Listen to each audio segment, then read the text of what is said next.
সারা রাজ্যের সাথে সাথে অত্যন্ত শ্রদ্ধার সাথে পালিত হলো স্বর্গীয় বঙ্কিমচন্দ্র চট্টোপাধ্যায়ের জন্মদিন। শুক্রবার এই উপলক্ষে আসানসোল পৌর নিগমের পক্ষ থেকে সেন্ট্রেলা রোড স্থিত বঙ্কিমচন্দ্র চট্টোপাধ্যায়ের মূর্তিতে মাল্যদান করেন আসানসোল পৌর নিগমের chairman Amarnath Chatterjee, MIC Gurudas Chatterjee, councillor Srabani Mondal, পৌর নিগমের বড়বাবু পৌলয় মাঝি সহ বিভিন্ন আধিকারিকরা।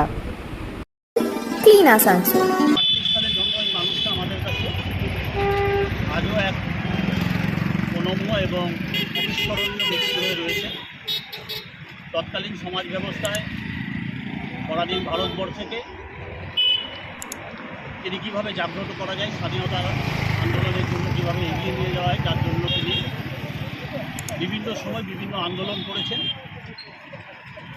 গল্প লিখেছেন, সাহিত্য লিখেছেন, সাহিত্য সম্রাট হয়েছেন এবং সেই সাহিত্যগুলোর মধ্যেখানে আজও আমাদের কাছে সেই সমস্ত পাঠ্যপুস্তক আকারে বিভিন্ন জায়গায় আমাদের এগিয়ে নিয়ে যাওয়ার ভাবনাকে বাস্তব করে তোলে।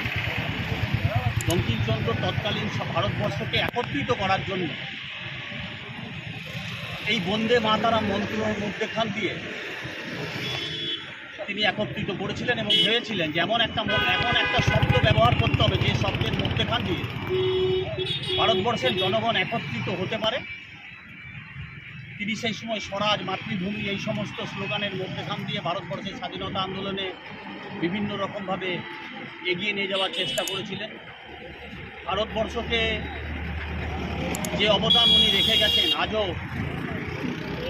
আমরা প্রায় 175 বছর পরেও আমরা ওনার এই আলোচনার মধ্যেখানে ওনার জীবনীকে শ্রদ্ধা জানাচ্ছি এবং এগিয়ে নিয়ে যাওয়ার কথা বলছি।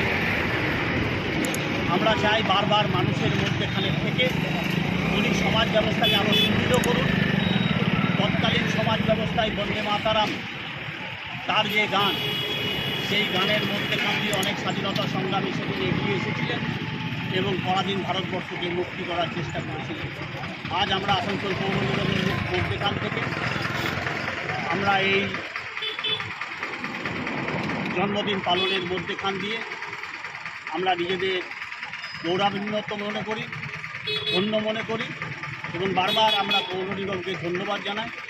আমাদের মধ্যে উপস্থিত রয়েছেন member mayor in council Gurudas Chattopadhyay, councillor Srabani Mondal, Poulay Majhi রয়েছেন, আমাদের অফিস সুপারিনটেন্ডেন্ট তাপসবাবু আছেন, কল্লোল রয়েছে, ভান্ডারীবাবু রয়েছে এবং অন্যান্য আরও যারা রয়েছেন তাদের সকলকে ধন্যবাদ জানাই। এদেরই মধ্যেখান দিয়ে আমরা শিল্পাঞ্চলের সমস্ত মনীষীদের জন্মদিনগুলো পালন করার চেষ্টা করি এবং মানুষের কাছে এই বার্তা পৌঁছায় যে সুস্থ সমাজ ব্যবস্থা গড়তে গেলে ইনাদের অনুপ্রেরণা এবং ইনাদের আদর্শকে যত বাস্তবায়িত করতে পারবো তত আমরা ধন্য হব এবং সফল হব।